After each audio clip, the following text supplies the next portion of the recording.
চলে এসেছি আরও একটা হেলদি ব্রেকফাস্ট নিয়ে। আজকেও একটা স্যান্ডউইচই বানাবো, তবে সেটা হেলদিভাবে। এর জন্য বাটিতে 3 চামচ টক দই নিয়েছি, হাফ চামচ নুন, হাফ চামচ চিনি দিয়েছি। তার মধ্যে কুচিয়ে রাখা শসা, পেঁয়াজ আর কাঁচা লঙ্কা দিয়ে ভালো করে এটাকে মিক্স করে নিয়েছি। তোমরা চাইলে চিনির বদলে মধুও দিতে পারো অথবা স্কিপও করতে পারো, আমি একটু ব্যালেন্সের জন্য দিয়েছি।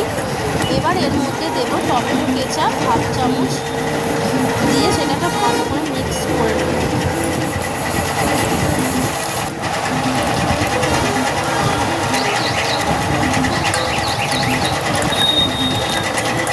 ভালো করে মিক্স হয়ে গেলে এর মধ্যে দেব চিলি সসও হাফ চামচ। চিলি সসটা আর টমেটো কেচাপটা তোমরা যদি না চাও নাও দিতে পারো, আমার ভালো লাগে বলে আমি দিয়েছি।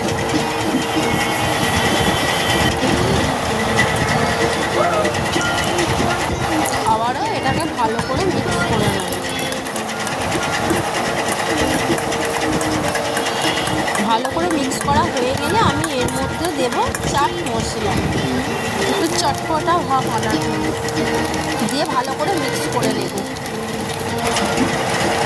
ভালো করে মিক্স করা হয়ে গেলে ব্রেডটাকে আমি এখানে হালকা করে সেঁকেছি, একটু কড়া করে সেঁকে নিই।